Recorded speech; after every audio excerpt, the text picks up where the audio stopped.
Hey everyone, this is Evan Jarecki, co-founder and chief customer officer of Gimme. And we have with us today Cecil Ledesma, VP for strategic partnerships at Gimme as well. Awesome. So Cecil and I, today, I wanted to give a little background. We're recording Gimme Vendcast episode 4. And Cecil, we have been talking to operators for a long time. We know that they work with a dozen or dozens or maybe even more suppliers or vendors for their food, for their snacks, for their drinks, for anything they need to fill up their markets, their machines, and their office coffee pantry locations. And one of the problems we've noticed is that some people they're calling, some people they're emailing, some people operators need to fill out a form and it's automated, but some they have to manually fill out a form and send it, maybe fax it to someone. There are so many different ways that operators send in their orders with suppliers and vendors. So what I wanted to talk with you about today is, should there be standardization in the way that operators order from their vendors and suppliers? And what are your thoughts on that? Evan, great conversation. Let's start at the very top, right? Should there be standardization in ordering from vendors? Yeah. Here's what I will counter and just throw out a competing idea. What is the cost for a lack of, if there's no standardizing in the order process, right? Is there a cost to an operator, whether it be time or, just buried in paperwork, doing all this? What is wrong with the process or the system or the method when operators order from vendors today? Let's start there. Is it broken? Can it be improved? Sure. Those are the things that I think at the end of the day, operators would love to see a process, what our suggestions might be. There's a number of different ways that we can approach this. Well, I think when we see it, you're right. When we see operators today, they many that I've talked to and interacted with have someone dedicated to the ordering process. So an employee or multiple employees dedicated to ordering from vendors, and they just go, they order because it's when we talk about convenience and getting that order to their warehouse on time as soon as possible, whether it's a call, whether it's an email, whether it's a form, their employees are going to do it to make sure they get the product in their warehouse. So maybe that right now it's a distraction to think about, hey, could we do this more efficiently, when I just know I could send an email and get the product that I need. Although when you mentioned time, I think that there may be inefficiencies here that could be consolidated, because right now ordering is such a reactive process. It's as soon as I see my product going low in my warehouse, I got to make sure I place that order. It's all reactive. And right now, is there a way that operators, you'd think there's a way maybe operators could be more proactive, or even vendors could be aware of the product levels at operators' warehouses in order to know, hey, this person probably needs to place an order, or someone being a little more proactive. Automating your purchase order process, I think, is the first major step towards greater efficiency, right? What would automated ordering or a very modern procurement system look like? Yeah. How easily adaptable would a system like that be? If it's uncomfortable, if it's inconvenient, people aren't going to use it. Yeah. Yeah. And maybe right now, or what were you thinking? Yeah, look, eliminate the bottlenecks, first of all, right? Eliminate the bottlenecks, drastically reduce paperwork, accomplishing purchasing tasks on the fly. Sure. And like you said earlier at the top of this conversation, there's like numerous suppliers that people work with. If it's 35, 40, does that mean there are different logins for each one? Sure. And look, at the end result here is we want to order what we need to order to run a more efficient operation the next day. I need that product. What are the bottlenecks between point A to point G? Yeah. To get somebody rolling. Right. Yeah, I think that's a great point. And something I think about too is right now, let's say you're at your desk and that's where you have to actually be to place the orders in some cases, because you need to, like you said, go online, log in, find the products. It's probably easier with a mouse and keyboard. But then for some people, you can call while you're in the warehouse looking at the product specifically. And in this case, right now, sometimes you'd be able to be in the warehouse, can see the order and make the call, or maybe type the quick email. And maybe it's just that casual with the supplier you're working with. But when you're working with someone like a Vistar or a Sodexo, or someone that has this kind of sophisticated login and ordering process, just sending a quick email about a product that you're missing and want some more of, it probably won't cut it. And maybe it does in some cases, but the portability of it is when you're placing an order right now, because it's reactive, you kind of need to be, the inefficiency might be in as simple as not seeing the product when you're needing to send the order. I mean, you could write it down and then go back to the desktop and type everything in. But I mean, you may literally not be looking at the product you need to order and making it while you're right there. And even just as simple as that is saving you, write a couple of steps in writing it down, making sure you write the product name properly. I mean, it could be as simple as that. And if you could do things portably, there may be some advantages just in like you said, eliminating some of the inefficiencies right there, the bottlenecks of where you see the product. Right. Wow. I mean, that's I'm sure we're opening up a can of worms in this age-old process, right? I mean, look, hey, for coffee every day, I use Nespresso, right? And Sure. what I found every month, creature of habit, right? Sure. Order the same kind of intenso flavor, which is, supercharged high caffeine. Yeah. I order the same things month after month after month. And then I realize I'm having to go in, log in the same site. And this is just one vendor. Yeah. So how my life has changed, put it on reorder, right? Every month, the same time, the same quantity, unless I change my mind. With operators, with having to order so many different products, so many different SKUs to manage. Yeah. There are new items that they would order, but then there are the same SKUs, the same types of product that they order on a regular basis. A hybrid of putting that on automated tasks, on automated order, versus having to redo that whole process each and every time. I think there's so many pockets where you can reduce time, save time. I mean, reduce the number of steps needed to get your orders done. So, in a way, you're trying to simplify this process and not add to the time to get the job done.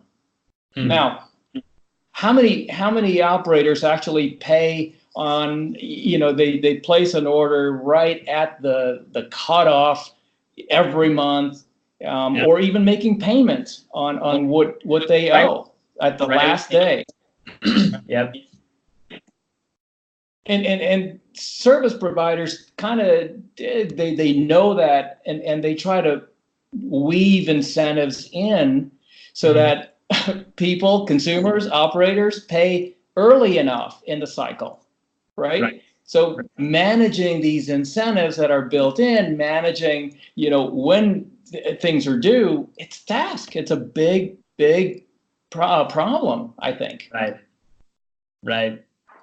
Yeah, I could, I can only imagine, putting yourself in those shoes of, trying to stay ahead of that without over ordering, under ordering, right? You have variances throughout the year, seasonal, holiday seasons, all of these other variables that affect what you need, when you need it, more water during the summer. And it seems like right now the onus is on the operator to, or maybe even just the purchaser or the orderer, to be aware and make those changes. Now, I assume the summer and the water, that one might be the most common or the most obvious, that vendors and suppliers will be aware of that, throw out some advertising or even just notices like, hey, you might want to re-up on your water or something like that to let the operators know, like, hey, it's summer, it's hot, you need more water. But those kind of things are the intuitive pieces that could really bridge some of the emergencies where product is needed to be delivered and is not there in some cases too. Right. So I could see, even there's inefficiencies on the day-to-day potentially, but then again, I think some of the big times that I've heard are the emergencies where you are out of Snickers entirely, like at that moment. And sometimes you can call your supplier and get that like immediate service and have them on the truck and add you to their stop, even though they're supposed to come next week. But that just seems like a big stressor, and potential loss of sales, over a course of a couple of days can make a pretty meaningful difference to a couple of accounts. So, and that totally happens. Inefficiency and insurance, right? It's not only inefficiency, it's insurance to make sure you're never out. It's both. Yeah. Right. Yeah. Now, Evan, you've been on the road for 2 weeks, and gosh, I mean, you're the pure classic roadie in my book, and in my previous life, I've lived that, so I fully understand it. But you mentioned, we were talking offline earlier, some of the experiences that you've had and listening to what some operators, bringing this whole topic up, and which kind of fuel the conversation to be, something that is the focus of our conversation today. Share some of that experiences with what you've heard from, one or two operators that, that even the reason why we're talking about this is it's a concern for one of them. Right. Yeah. I mean, I think we've kind of touched on it in a few ways, but maybe a more specific example is that, and I think this is what it has the most to do with is, I talked to an operator that is specifically looking for a system to help manage their suppliers, because they have someone completely, fully committed to this. And even though they have an employee committed to ordering and purchasing, there are times when they run out of products in the warehouse still.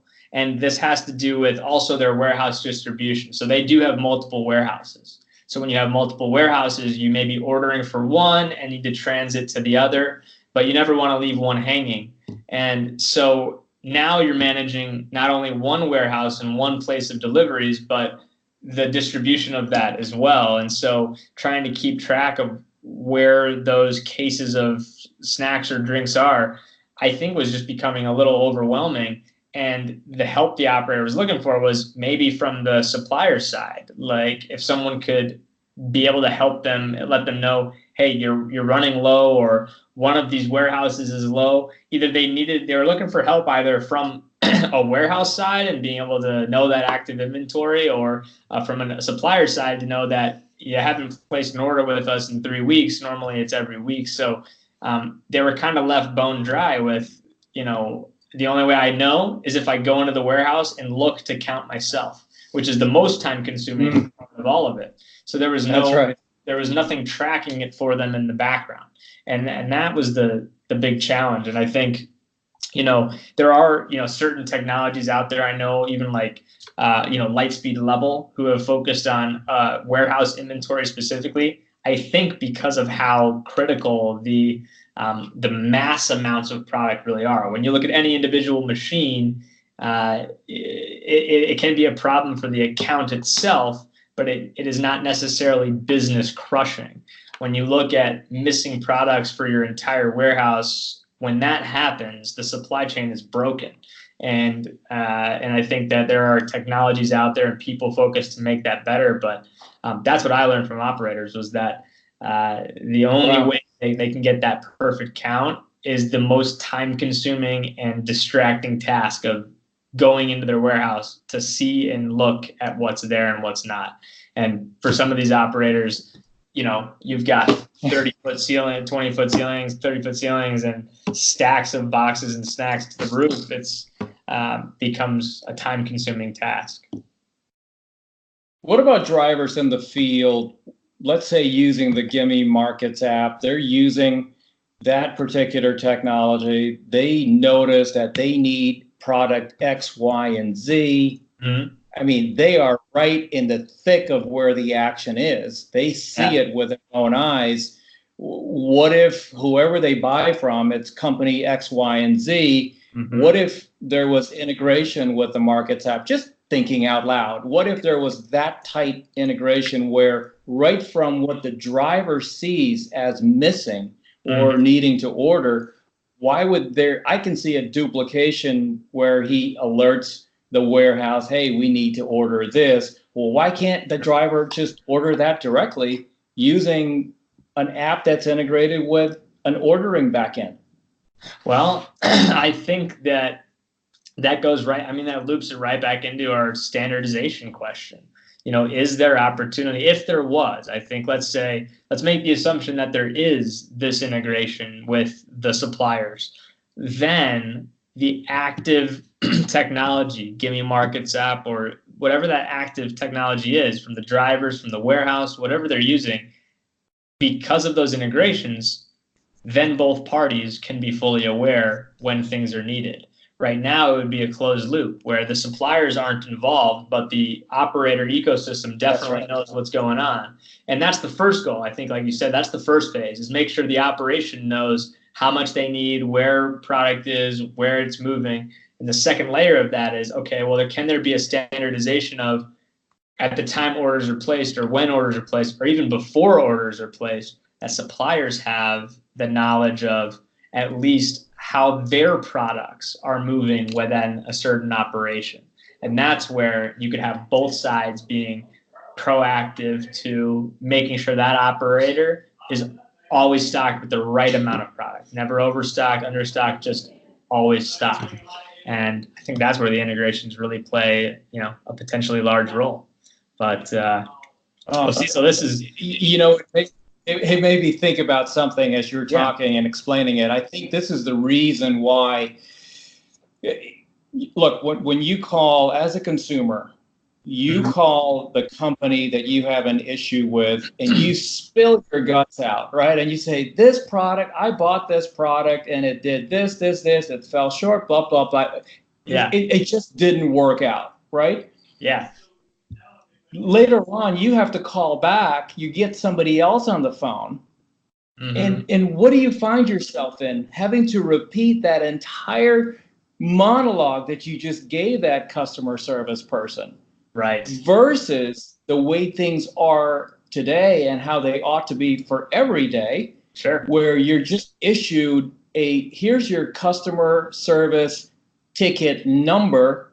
Anytime you have to call about the same topic, the rep pulls up that ticket number and they can read for themselves the entire transcript of your earlier conversation with a previous rep. That saves me time, less frustration, and hopefully much quicker towards resolution. Right. So those are the little things that are big things when you don't have much time as an everyday consumer. So I think that's a good example of, how do we cut back and make certain things the standard? If a driver saw in the field that he was short this product, if he has to inform the warehouse, and then the warehouse has to inform somebody else, that's like a long-winded way to get to where you need to be. And I'm all for tight integration, having standards, because in the end, the operator wins, right? And when the operator wins, they can order what they need. The consumers get what they want at the end of the day as well. Yeah. And there's just no more bottlenecks along the way. I mean, I'm oversimplifying it, but it can be done. Sure. Yeah, and I think that brings us to kind of our, I think the big question is, let's say that there was a path to getting, all suppliers and vendors on the same page. Like, yeah, they say, yep, we'll agree, we'll do a standardization, or maybe take one step back is the question would be, if that were possible, how long would something like that realistically take? Would it be, what kind of timeline does that look like? Are we talking 10 years down the road and this is just we're waiting on technology to catch up? Or is this, is there just not something that's out there today that we could use? Or are we just going to be stuck in a manual age of tracking purchase orders for a while as operators? I mean, wow. I think back to what Gimme originally solved for this industry, right? It can be done, not 100 years or even 10 years or even 5 years from now. The technology is all around us. I think to what you're asking, what if there was a single supplier database that reconcile to eliminate, multiple duplicate entries and update information one time, right? As you make changes, it updates automatically. I think it's the elimination of the day-to-day tasks or the numerous tasks that people have to go through. They put up with it because there's no other better way today. Yeah.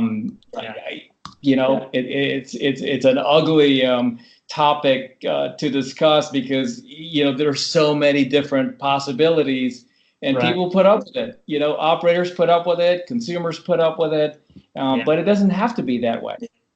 Right.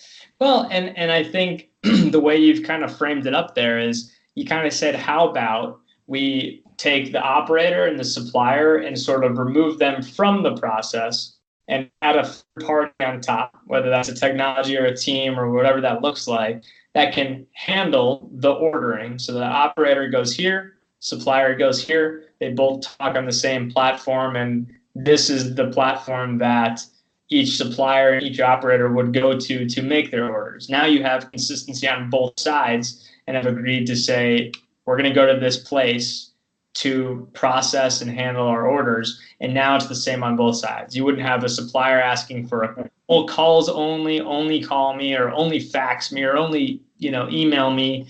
And that's the way we do it. It's like, there could be, if it were faster, simpler, and more accurate, and allow that maybe proactive capabilities, where if vendors could get the insight to their inventory levels at certain operators, they could send additional materials to that operator ahead of time before the order. Or as an operator, you have now faster access to your suppliers because, or maybe not faster access, but a more process-oriented access, where you're not just shooting a one-off email to get a response. This is where you can actually send orders to and send them through. So it seems like, based on what we've heard from operators, what we've learned, that there's potentially an opportunity for some technology to handle orders between these dozens of suppliers on an operator by operator basis,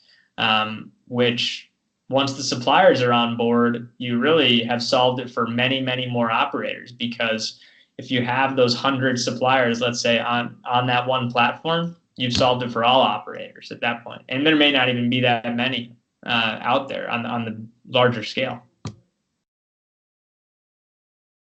Well, we have some large customers. Sure. And large operations, large organizations. Imagine dozens and dozens of orders being filled at the same time with different vendors. Yeah. whether it's for the same materials or, different ones that they order on a regular basis. Just ideas on how to cut more time out of this whole process of ordering, because Right. the business at hand is what everybody wants to ultimately get back to. Right. No, I love it. A lot to think about. I think for today's topic, Cecil, I loved where we went with the conversation. We'll wrap up Vendcast episode 4 right now, and we will see everyone else next week on episode 5. By the way, Evan, I would love to hear from operators or just anyone that has ideas about what they thought about this exchange. We'll never profess to having all the right answers, but Sure. At least if we can put an idea or a thought out there that germinates into something more productive for somebody listening, I think that would be fantastic. We'd love to hear it. Great point. If any operators that see this have any thoughts, opinions, or ideas on how you've handled or seen standardization happen, let us know in the comments below. Share with us your thoughts. We'd love to continue the combo. Perfect. Thanks, Cecil. Thank you, Evan. See you guys.